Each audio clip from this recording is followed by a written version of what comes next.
Hi, I'm Pattu from FreeFinCal. Today, let's consider a question asked by a viewer. Dear Pattu sir, thanks to your advice, we now have an office study group with 12 people discussing money management. One member claimed that over 15 years, a lump sum investment will always beat a SIP. Is this line of thinking correct? So, I had recently talked about the importance of having a study group where among your office or any group of friends where you can talk about money matters. But of course, different people will have different views, and some people confuse opinions for facts. People have to learn to discern these. So, this kind of a comparison between a lump sum with an SIP is first of all meaningless. So, before you see any of the data I have to show you, I want to make this very clear. There's no point comparing a lump sum with an SIP because nobody is just going to invest just one amount as a lump sum and forget about it for their lifetime or over 15 years. They will be investing now and then, even if they don't do SIP over every month or every quarter or whatever, they will be investing now and then. So, first, this comparison is meaningless. What people mean when they actually say lump sum or SIP is what they mean is they have a lump sum in hand, and they want to consider whether it is whether they should do a SIP, start an SIP, or STP. Sorry, they want to do an STP or invest it in one shot. STP means investing systematically over a short period of time, 6 months, 12 months, something like that. So they are basically comparing a STP with a lump sum investment. I have already shown that this doesn't matter over the long term. I have shown several times with the back tests and made videos on a couple of videos at least, that it makes not much of a difference. So don't worry too much about that. If you have a lump sum investment, and if just invest it over 6 months or so, if you are so worried, if you're at best 12 months, don't make it too much beyond that. So what I have now done is I have made a point-to-point comparison with a 15-year lump sum and a 15-year SIP. And the data is between April 1979 and October 2021. It is Sensex price data. Dividends are not included, but they are not included in both the lump sum and SIP returns, so it doesn't make any difference. You can just add 2% to the returns. Overall, it makes no difference. So I have used my previously available published SIP and lump sum rolling return calculators to calculate this. There are 327 15-year intervals between the two dates I had just mentioned.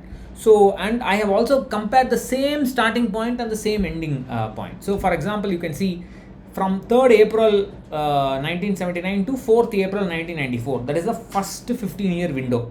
For an investment lump sum made on 3rd April 1979, the return is 25.6%.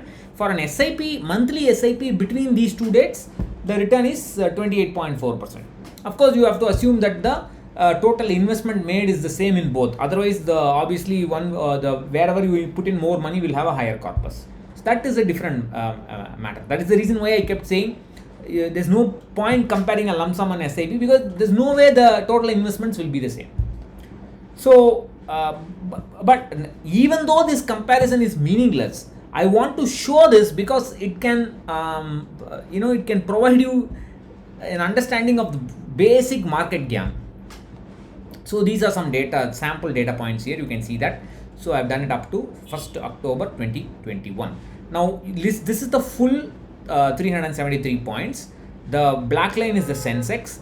The red is the 15-year SIP rolling returns, and the green is the lump sum rolling returns. You can see sometimes the green is on top, sometimes the red is on top. Typically, what happens is that I have explained this before, that the fate of our investments depend on timing luck. If the date on which we calculate returns, the market is up, there is a huge difference between the day we started investing and the day we calculate returns.